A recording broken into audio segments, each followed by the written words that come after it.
اعوذ باللہ من الشیطان الرجیم۔ تختی نمبر 11 مشق سکون۔ بسم اللہ الرحمن الرحیم۔ مشق سکون یعنی جزم والی مشق یا تختی۔ آج ہم اس تختی کا 15th ورڈ یا 15واں لفظ پڑھیں گے۔ جیسا کہ نام سے ہی ظاہر ہے کہ اس تختی میں ایسے الفاظ آئیں گے جن کے بیچ میں جزم استعمال ہوگا۔ جزم اس نشان کو کہتے ہیں، اس علامت کو کہتے ہیں۔ سب سے پہلے ہم اس کے اب رولز کو سمجھ لیتے ہیں۔ جزم کا سب سے پہلے رول تو یہ ہے کہ جزم والا حرف ایک بار پڑھا جاتا ہے پچھلے والے حرف کے ساتھ ملا کر یا جوڑ کر۔ دوسرا رول اس میں جو اہم ہے اور جو اس لفظ میں استعمال بھی ہو رہا ہے حروف قلقلہ کا۔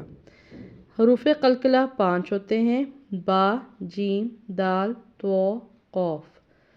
اب یہاں پر ان میں سے حرف استعمال ہو رہا ہے با، حروف قلقلہ میں سے۔ تو یہ رول ایسے ہے کہ جب حروف قلقلہ ساکن ہوں یعنی جب ان پر جزم ہو تو تب ہم نے انہیں قلقلہ کر کے پڑھنا ہوتا ہے۔ قلقلہ کا مطلب ہے ہلا کر یا تھوڑی سی جنبش دے کے پڑھنا۔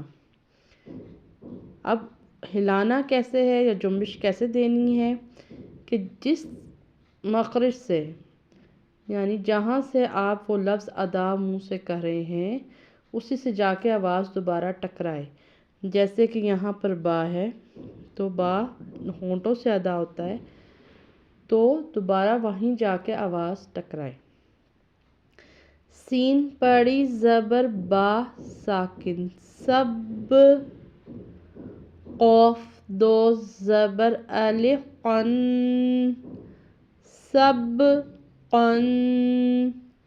یہاں پر ابھی ہم نے جو سب کیا با کو 2 دفعہ آواز ٹکرائی ہونٹوں سے، ہونٹ 2 دفعہ ٹکرائے، یہ ہم نے اس پہ قلقلہ کیا۔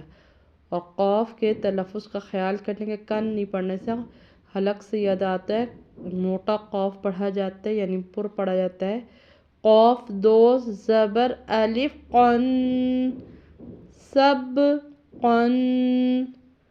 تلفظ کا خیال کرنا ہے اور اس رول کا بھی قلقلہ کا خیال کرنا ہے۔ آسان لفظ ہے، پریکٹس کریں گے انشاءاللہ جلد آپ کو آ جائے گا۔ اللہ حافظ۔